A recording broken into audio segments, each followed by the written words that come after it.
कुणबीच धरायचा असला आणि कुणबीची पोटजात मराठा होत नाही किंवा मराठ्यांची जात कुणबी होत नाही पोटजात असं जर तुम्हाला म्हणायचं असलं तर 180 जातीच्या नंतर ज्या जाती लावल्या त्या सगळ्याची सगळ्या काढा. 94ला दिलेलं आरक्षण सगळं रद्द करा. त्याची शोधपत्रिका काढा. हे दिलंय कशाच्या आधारावर आणि काय म्हणून दिलंय हे मराठ्यांना कळणं 13 जुलैच्या आत गरजेचं आहे. हे दिलंय कसं? 180 जाती जर 83 क्रमांकाला आहेत ओबीसीच्या यादीच्या 1967 ला आरक्षण दिलं त्यावेळेस तिथं कुणबी आहे, बाकीच्या जाती आहेत, त्याच्यात मेन जाती आहेत आणि मेन जातीच्या उपजाती पोटजाती ह्या त्यानंतर घेतल्या. 350-400 काय घ्यायच्या तेवढ्या पोटजाती म्हणून घेतल्या असल्या तर मराठा सुद्धा घ्या. जर घ्यायच्या नसल्या तर त्या कशा घेतल्या याचं उत्तर आम्हाला द्या. सगळे सोयऱ्यांची अंमलबजावणी आमच्या व्याख्याप्रमाणे देता येत असली तर द्या,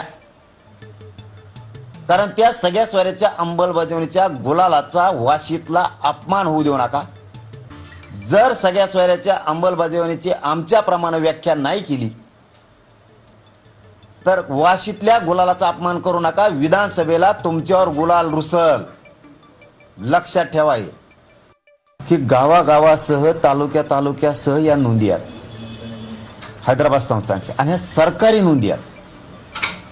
या देशात आणि या राज्यात कोणाच्याही सरकारी नोंदी नाही आहेत तरी त्यांना आरक्षण आहे. मराठ्यांना आरक्षण सरकारी नोंदी आहेत ते देणं या 13 तारखेच्या आत बंधनकारक ही शब्द मी सरकारसाठी वापरतोय. तुम्हाला बंधनकारक आहे. तुम्ही जे खोटं आहे जे बोगस आहे ते दिलं आणि जे सत्य आहे ते दिलं नाही.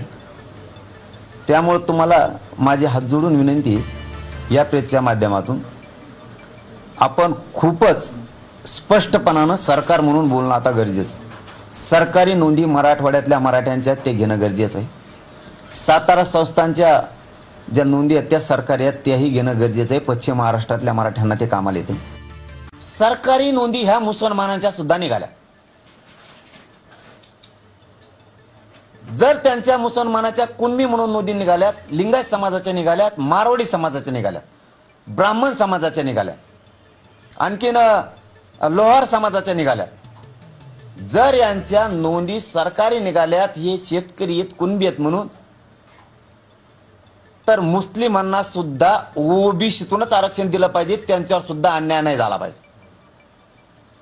जे कायद्याने बोलायचं ना तुम्हाला आता तर आता कायद्याने बोला.